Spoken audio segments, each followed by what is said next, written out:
जंगल में बारिश का मौसम आने ही वाला था। सभी पक्षी अपने अपने घर को मजबूत कर रहे थे और सभी अपने लिए दाना इकट्ठा कर रहे थे। वहीं नदी पर चिड़िया पानी पी रही होती है। तभी वहाँ पर गोरी कौवी आ जाती है। गोरी, तुम अपनी चोंच को धो लो। चोंच तुम्हारी बहुत गंदी लग रही है। तुम्हारी चोंच से पूरा नदी का पानी गंदा हो जाएगा। क्या कहा तुमने? मेरी चोंच गंदी है? मेरी चोंच एकदम साफ है। मैं तो पानी पी के ही जाऊंगी। कौवी इतना कह ही रही होती तभी कबूतर भी आ जाता है। कौवी, तुम्हारी चोंच कितनी गंदी है, इसे पहले साफ कर लो। अच्छा, बड़ी टोंट वाले कबूतर, तेरा तो पूरा मुंह ही गंदा है। जाके अपना मुंह धो ले पहले। इतना कहकर गोरी कौवी बिना पानी पिए गुस्से में वहाँ से निकल जाती है। घर पहुँचकर गोरी कौवी कालू कौवे से कहती है, कालू, तुम्हें पता है आज मेरे साथ क्या हुआ? मैं नदी पर पानी पीने गई थी। उस चिड़िया ने मुझसे पानी नहीं पीने दिया और कहा कि तुम्हारी चोंच बहुत गंदी है। तुम जाके पहले अपनी चोंच साफ कर लो। कालू, तुम्हें उसके साथ कुछ ना कुछ तो करना पड़ेगा। मेरी बेइज्जती का बदला तो लेना ही पड़ेगा। वैसे चिड़िया ठीक ही कह रही थी, तुम्हारी चोंच तो बहुत गंदी है। अच्छा, मेरी चोंच गंदी है? बताऊं मैं तुम्हें अभी? तुम जा कर के मेरी बेइज्जती का बदला लो और अपना पति धर्म निभाओ, वरना मेरे कलेजे को ठंडक नहीं मिलेगी। ठीक है गोरी, मैं आज रात में ही उस चिड़िया को सबक सिखाता हूँ। फिर कालू कौवा रात में सबके सो जाने के बाद चिड़िया के घर के बाहर पहुंचता है और उसे धक्का मार मार कर नीचे गिरा देता है और वहां से चला जाता है। चिड़िया और उसका बेटा अपने घर को देखकर बस रोए जा रहे थे। तभी बारिश शुरू हो जाती है। क्या हुआ कालू? चिड़िया का घर तुमने तोड़ा कि नहीं, या खाली हाथ ही चले आए? नहीं गोरी, मैंने उस चिड़िया को सबक सिखा दिया है। उसने तुम्हारी बेइज्जती की थी ना, मैं भला कैसे चुप बैठ सकता हूँ। अब मज़ा आएगा उसको। अब तो बारिश भी शुरू हो गई है। अब इस चिड़िया के बच्चे को पता चलेगा जब बिना घर के रात भर भीगती रहेगी। और चिड़िया का बेटा चिड़िया से कहता है, मम्मा, हमारा घर कैसे टूट गया और किसने तोड़ दिया? अब हम कहाँ रहेंगे?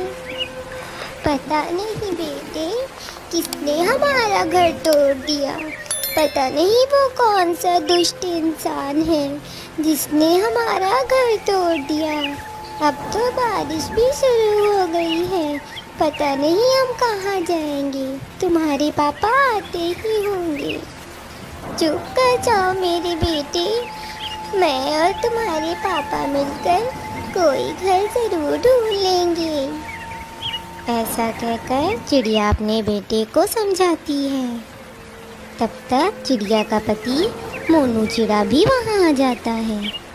मोनू चिड़ा वहाँ आता है तो देखता है कि उसकी पत्नी और उसका बेटा बाहर बैठे हुए हैं और उसका घर टूटा हुआ है।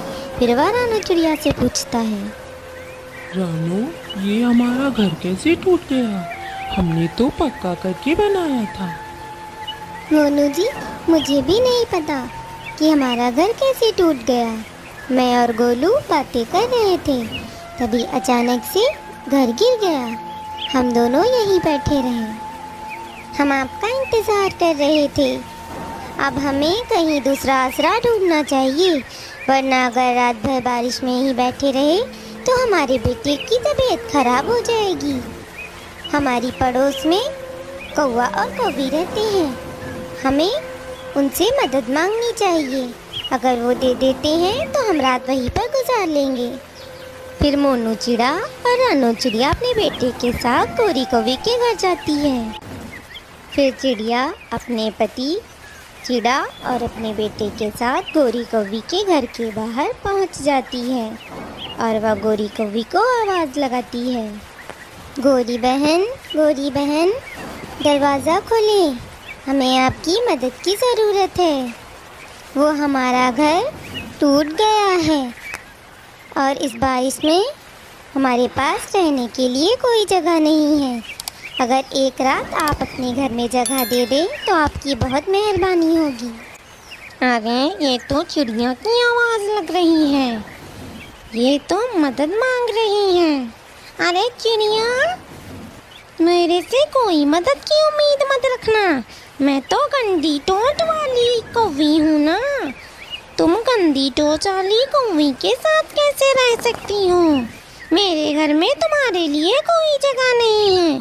तुमने मेरी बहुत बेइज्जती की थी उस कबूतर के सामने। मैंने कोई धर्मशाला नहीं खोल रखा है, खास करके तुम जैसों के लिए। चली जाओ यहाँ से, मेरे पास तुम्हारे लिए कोई मदद नहीं है। और जो भी हुआ अच्छा ही हुआ तुम्हारे साथ, क्योंकि तुमने मेरे साथ बिल्कुल भी अच्छा नहीं किया था।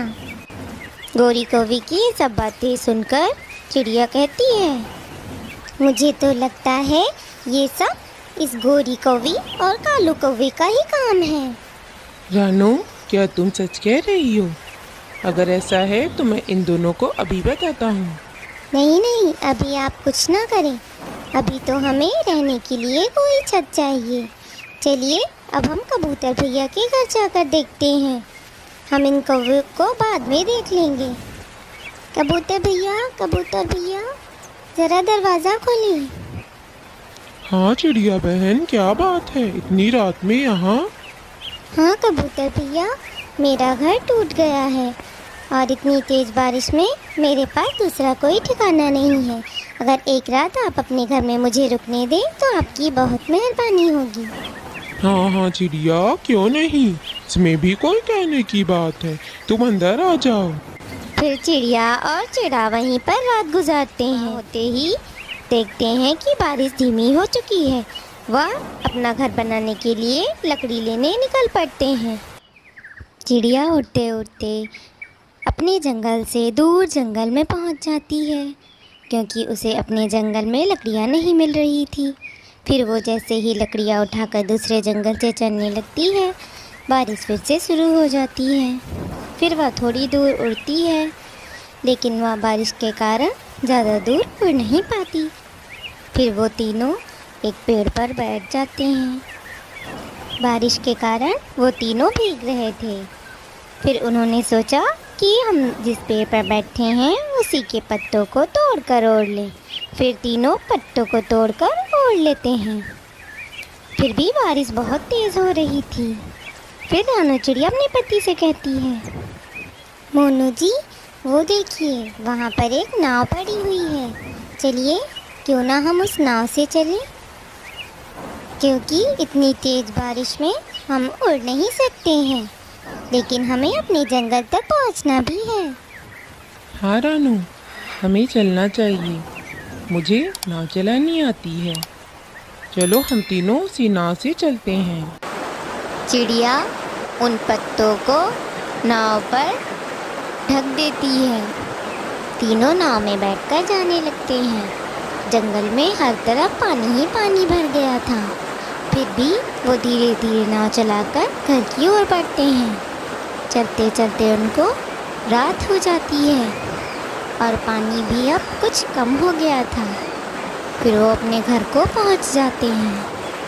चिड़िया और चिड़ा मिलकर अपना घर बना रहे होते हैं। तभी चिड़ा चिड़िया से कहता है, रानू, मुझे कहीं से रोने की आवाज़ आ रही है, लगता है कोई रो रहा है। हाँ आ तो रही है, पता नहीं कौन रो रहा है इतनी रात में। आप दोनों यहीं रुको, मैं अभी देख कर आती हूँ। फिर चिड़िया जाती है तो देखती है कि कालू कौवा और गोरी कौवी ज़मीन पर बैठे रो रहे होते हैं और कौवी तो ज़मीन पर पड़ी हुई थी। कालू, गोरी, तुम दोनों रो क्यों रहे हो और गोरी, तुम जमीन पर ऐसे क्यों पड़ी हुई हो? तुम दोनों अपने घर में क्यों नहीं हो? चिड़िया, वो हमारा घर बह गया है। जिस पेड़ पर हमारा घर था वो टूटकर पानी में चला गया, इसीलिए हम दोनों यहाँ पर पड़े हुए हैं। और दिन भर बारिश में भीगने के कारण गोरी की तबीयत बहुत खराब हो गई है। ये तो बिल्कुल भी अच्छा नहीं हुआ, लेकिन तुम दोनों ने जो मेरे साथ किया वो भी बहुत बुरा था, और बुरे कर्मों का फल हमेशा बुरा ही मिलता है। तुम जिसके साथ जैसा करोगे वैसा ही पाओगे। ऐसा कहकर चिड़िया अपने घर चली जाती है और गोरी कौवी और कालू कौवा रोते रहते हैं।